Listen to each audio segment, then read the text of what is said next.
ഈശോ മിശിഹായ്ക്ക് സ്തുതിയായിരിക്കട്ടെ.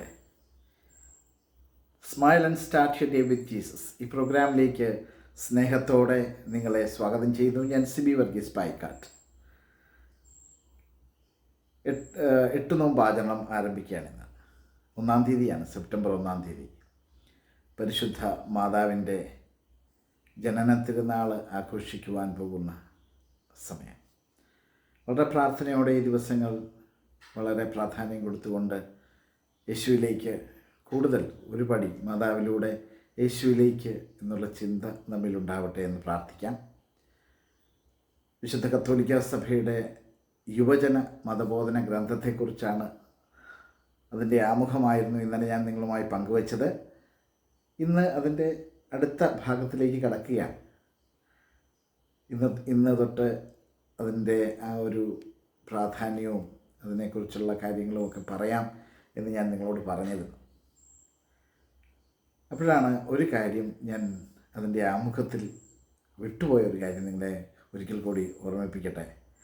പരിശുദ്ധ പാപ്പ ആയിരുന്ന ബെനഡിക്റ്റ് 16 മാർപ്പാപ്പ പറഞ്ഞ ഒരു കാര്യം, അദ്ദേഹം ഇങ്ങനെ പറയുകയുണ്ടായി ഇതിനെക്കുറിച്ച്: ഞാൻ നിങ്ങളെ ക്ഷണിക്കുന്നു, ഈ പുസ്തകം വായിക്കാനായിട്ട് ഞാൻ നിങ്ങളെ ക്ഷണിക്കുന്നു.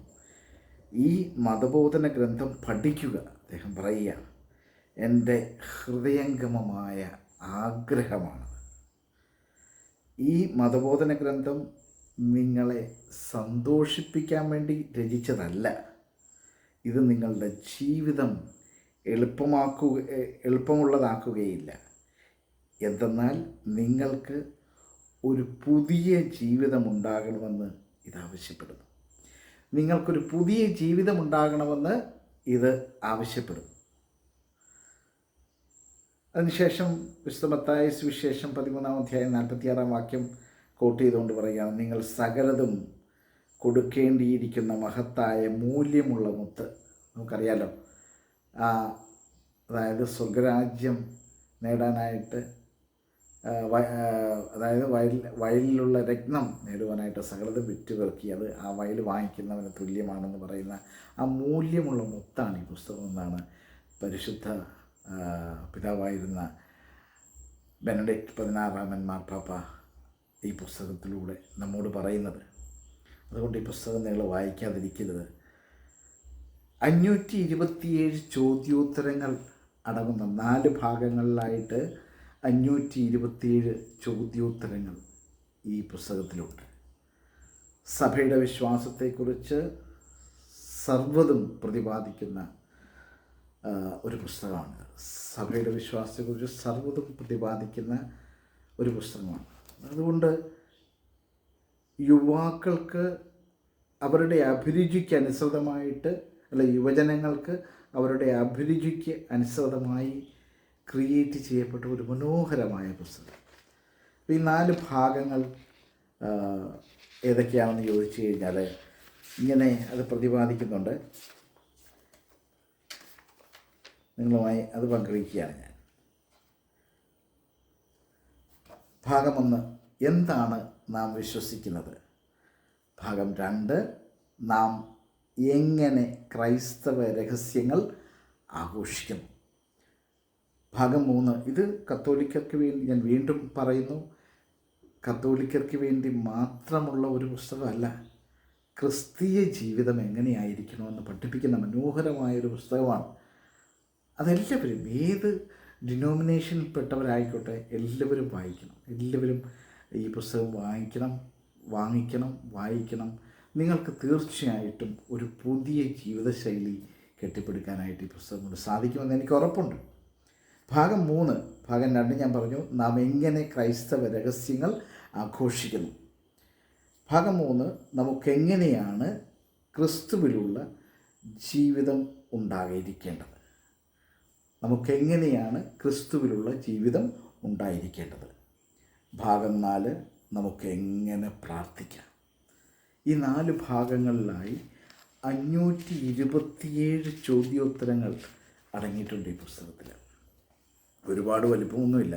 ഈ പുസ്തകത്തിൻ്റെ പേരാണ് യുക്യാറ്റ്. യുക്യാറ്റ് എന്ന് പറഞ്ഞാൽ youth catechism of Catholic church. നിങ്ങളത് വായിക്കണം.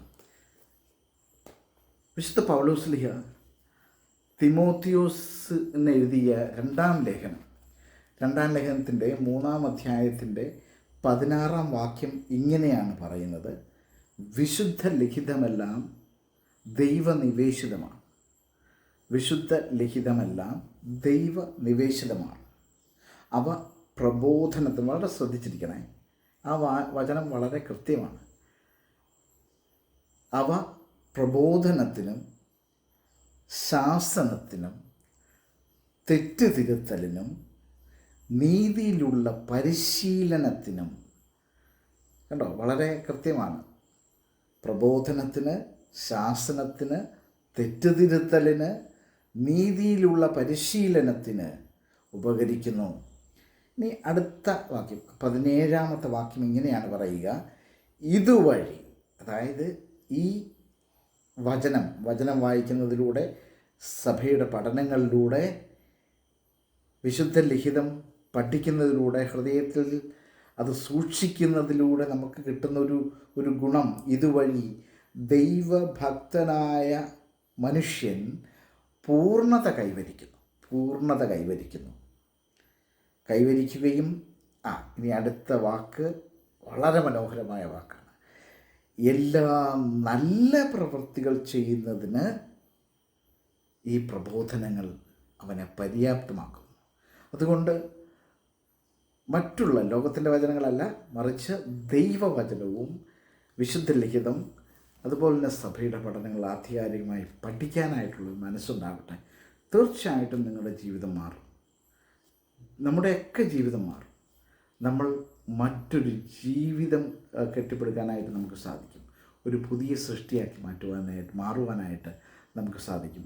ഇനി ഇതിൻ്റെ ഈ കത്തോലിക്ക സഭയുടെ യുവജന മതബോധന ഗ്രന്ഥത്തിൻ്റെ ആ 1-ാം ഭാഗത്തിൻ്റെ ആദ്യത്തെ ചോദ്യത്തിൽ നിന്ന് നമുക്ക് നാളെ ആരംഭിക്കാം. ദൈവം നിങ്ങളെ എല്ലാവരെയും അനുഗ്രഹിക്കട്ടെ. ഈശോ മിശിഹായ്ക്ക് സ്തുതിയായിരിക്കും.